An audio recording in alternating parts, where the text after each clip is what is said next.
안녕하세요. 역사 돋보기입니다. 우리나라에는 정말 많은 섬들이 있지만 그 많은 섬들 중에 고대 시대에 독자적인 왕국을 설립했던 섬들이 있습니다. 바로 제주도의 탐라국과 울릉도의 우선국인데요. 두 역사 모두 각광을 받지 못했지만 그럼에도 엄연히 우리나라 한국사의 한 부분이죠. 이번 영상에서는 울릉도의 역사를 다뤄보겠습니다. 울릉도도 제주도처럼 화산 활동으로 만들어진 화산섬입니다. 그러나 두 섬 사이에 큰 차이가 있으니 제주도에 한라산이 있다면 울릉도에는 나리분지가 있습니다. 하나는 산으로 솟아올랐고 하나는 안으로 꺼진 것이죠. 물론 울릉도도 섬 중앙에는 성인봉, 두리봉 등의 산들이 솟아와 올라있기도 합니다. 이러한 형태를 칼데라 분지라고 하는데요. 칼데라란 화구가 함몰된 경우를 말합니다. 칼데라는 물이 고이면 한라산의 백록담처럼 칼데라 호수가 되고 물 대신 퇴적물이 쌓여 평평해지면 주변의 산지에 둘러싸여 분지가 되죠. 구석기 유적부터 발견되는 제주도와 달리 울릉도에서는 청동기 시대부터 시작합니다. 그 이전에 유적이 발견되지 않은 걸로 봐서 울릉도에선 사람이 살기 시작한 건 청동기 시대부터이며 아마 동해안을 끼고 있는 한반도의 태백산맥 동쪽 사람들이 바다 건너왔던 게 아닐까 합니다. 아마 동해나 옥저, 진안 사람들이겠죠? 철기 시대로 넘어가면 동해안 부근의 육지에서 더 많은 사람들이 건너왔을 것으로 추정하고 있으며 울릉도도 자체적으로 인구가 부상하며 또 육지와 교류를 하면서 정치체가 확대되다가 우산국이라는 독자적인 국가를 설립합니다.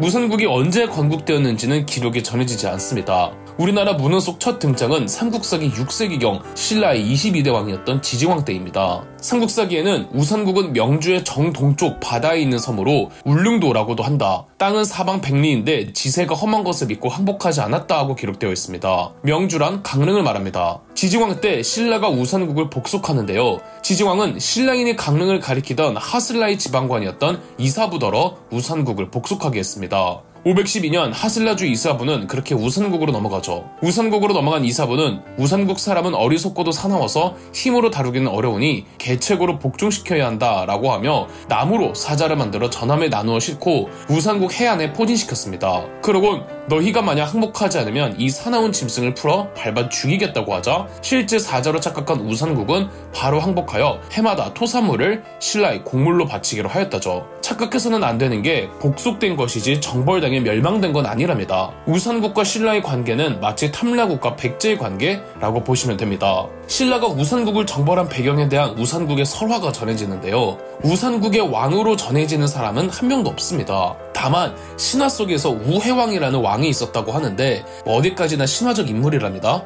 우해왕은 기운이 장사요 신체도 건장하여 바다를 마치 육지처럼 주름 잡고 다녔다고 하죠. 우산국의 우해왕은 대마도를 정벌하고 대마도주의 셋째 딸 풍미녀를 아내로 맞이했는데 풍미녀에게 푹 빠진 우해왕은 풍미녀의 사치스러운 생활을 전부 만족시켜주려고 하다가 폭군이 되었고 우산국의 신하들과 백성들이 모두 우해왕에게 등을 돌렸을 때 신라의 이사부가 쳐들어와 우산국을 복속시켰다는 내용이죠. 한중일 사이에 껴있던 제주도의 탐라국과는 달리 동해안에 외로이 떠있는 울릉도의 우산국은 상대적으로 동아시아 경랑의 전쟁에서 한 발자국 떨어져 있을 수 있었습니다. 신라의 토산물을 공물로 바치면서 신라로부터 적절한 선진물도 수용하고 또 신라가 삼국을 통일한 덕분에 통일신라 시대에 우산국은 별탈 없이 꾸준히 이어지죠. 현재까지 전해지는 울릉도의 고분군들이 8에서 10세기 딱 통일신라 시대의 고분군들입니다. 고분의 양식은 신라의 굴식 돌방물덤 형태를 원형으로 하되 흙으로 덮지 않고 돌들로 덮은 특이한 양식이죠. 고분군에서는 항아리, 톡이나 도기류의 파편, 또 금속품들이 출토되었지만 우산국 고유의 문화 양식이라기보단 신라에서 하사받은 위세품으로 추정하고 있죠. 태조 왕건의 고려가 후삼국을 통일하자 우산국은 사신, 백길과 토두를 보내 울릉도의 토산물을 공물로 바치니 태조 왕건이 두 사신에게 관직을 내렸다고 합니다. 하지만 고려시대 전기부터 우산국은 지옥을 맛보게 됩니다. 발해 멸망 후 여진족들이 나타났는데 그중 해안가를 접하고 있던 동여진들이 대거 해적으로 변모하여 동해안을 누비기 시작한 거죠. 고려의 경우 국가가 큰 국가이다 보니까 특히 팔대왕 현종 때에 강감찬을 내세워 동해안 경비를 강화하여 동여진 해적들을 소탕했습니다. 고려의 동해안을 약탈하지 못하니 동여진 해적들은 우산국을 타깃으로 삼았고 우산국은 동여진 해적들을 막아낼 역량이 되지 못했죠. 정말 지독하게 털립니다. 우산국이 하도 동여진의 침략을 받아 농업이 피폐해지니 경제가 파탄나자 고려의 팔대왕 현종이 농기구를 내려주기도 했다죠. 그럼에도 여진 해적들의 노략질이 멈추질 않자 현종은 경북 영덕에 터전을 마련해주고 여진 해적들의 노략질을 피해 도망쳐온 우산국 사람들이 거주할 수 있도록 도왔습니다. 이렇게 도와주자 너무 많은 우산국 사람들이 몰려들었고 도저히 고려 당국의 행정력으로는 이 난민들을 감당할 수가 없어서 도망친 자들을 다시 돌아가게 했다는 기록이 있습니다. 결국 동여진 해적들의 피해를 받았던 11세기에 우산국도 해체된 것으로 보입니다. 고려에서는 울릉도라는 섬을 우릉도라고 불렀습니다. 이제 울릉도에는 섬 백성들을 관리할 당국이 사라지자 고려 조정에서는 직접적으로 관리하기로 합니다. 1246년 고려의 23대 왕 고종은 울릉도 안무사라는 관직을 만들어 울릉도에 파견했답니다. 조선시대에는 울릉도를 무릉도라고도 표현했습니다. 한자의 뜻이 있는 건 아니고 아마 우산국의 우산, 울릉도의 울릉, 무릉도의 무릉 전부 고대 한국어 가운데 울릉도의 번에서 나온 같은 단어인데 이를 한자로 표기하는 과정에서 다른 표기법이 나온 게 아닐까 합니다. 그러나 이것이 표기된 한자로 전해지다 보니 조선시대에는 울릉도를 무릉도 혹은 울릉도라고 불렀고 독도를 우산도라고 불렀습니다. 조선의 3대왕 태종 이방원과 4대왕 세종대왕은 울릉도 관리에 어려움을 느끼고 쇠한 정책을 내립니다. 쇠한 정책이 무엇이냐? 바로 소개령입니다. 울릉도에 살던 전 주민들을 전부 육지로 데려온 겁니다. 태종과 세종의 쇠한 정책으로 울릉도는 한순간에 무인도가 되었고 고종 황제 때까지 울릉도는 무인도였답니다. 울릉도가 무인도가 되어버리니 설령 울릉도가 조선령이라고 해도 사람이 없으니까 일본 어부들이 울릉도와 독도 해역에 나타나 불법으로 어업활동을 하며 활개를 쳤던 겁니다. 특히 울릉도에서 가장 가까운 일본의 도토리현 어부들이 출몰했죠. 울릉도와 독도 해역에 일본 어부들이 출몰하는 사태는 꽤 오래 지속된 것으로 보이는데요. 광해군 때 기록을 보면 비변사가 광해군에게 울릉도에는 외노의 왕래를 금지하라는 뜻으로 일전에 예조에서 서계를 보내 회유하였습니다. 그런데 지금 대마도의 외인이 아직도 울릉도에 와서 살고 싶어하며 또 서계를 보내었으니 잠은 놀랐습니다. 울릉도가 우리나라에 소속되었음은 여지승남에 기록되어 있는데 박모를 거두기도 하고 도민을 조사 정리하기도 한 전고가 명확히 있습니다. 라고 보고했습니다. 그래서 다시 광해군이 외교문서인 서계를 보내 울릉도에 출몰하는 일본인들을 막아달라고 합니다. 그러나 막아지지 않은 듯합니다. 조선의 19대왕 숙종 제위기였던 1693년 부산 동래 소속의 어부였던 안용복이 울릉도 해역까지 어업을 하러 갔다가 일본인 어부들을 보고 분개하여 마침 안용복은 일본어가 유창했기에 1693년 도토리현을 방문해 강력하게 항의합니다. 이 사건이 당시 일본 에도 막부의 쇼군 귀에도 들어갔고 조선과 외교가 틀어지길 원치 않았던 쇼군은 대마도 도주를 통해 다시는 일본 어부들이 해역에 출몰하게 하지 않겠다는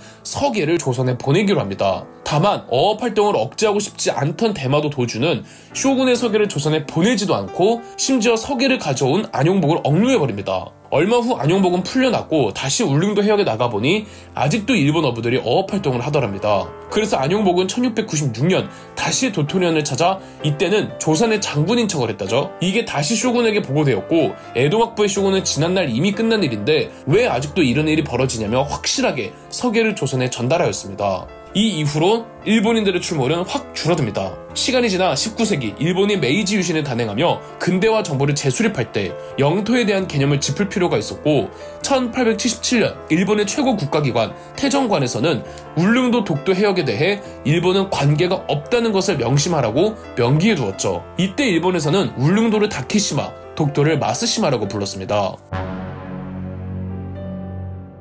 1881년 일본인들이 울릉도에 들어와 벌목을 한다는 소식이 고종에게 전해집니다. 너무 어이가 없던 고종은 1882년 이규원을 검찰사로 임명해 울릉도로 파견, 울릉도를 조사하게 하였습니다. 보니까 이미 울릉도에는 조선의 116명과 일본이 79명이 몰래 숨어서 살고 있었더랍니다. 고종은 울릉도를 개척할 필요성을 느끼고 1883년 김옥균을 개척사로 임명해 울릉도로 파견, 사람이 살 수 있도록 개간하면서 태종 이방원과 세종대왕 이후 꾸준히 무인도였던 울릉도에 다시 사람들이 모여 살기 시작합니다. 이처럼 고종은 꽤 오랫동안 울릉도에 관심을 보였습니다. 울릉도를 잊지 않고 있다가 고종이 황제에 오르고 1900년 고종 황제는 대한제국의 새로운 행정 개편에 맞추어 대한제국 칙령 제41호에 따라 울릉도를 울릉군으로 격상하고 강원도로 부속시켰습니다. 그러니까 강원도 울릉군이었던 거죠. 다만 1904년에서 1905년 벌어진 러일 전쟁 기간 일본과 러시아가 싸울 때 울릉도 독도는 굉장히 중요한 전략적 요충지였습니다. 결국 일본군이 울릉도를 무단으로 점령합니다. 한편 일본은 원래 울릉도를 다케시마, 독도를 마스시마라고 불렀다고 했죠.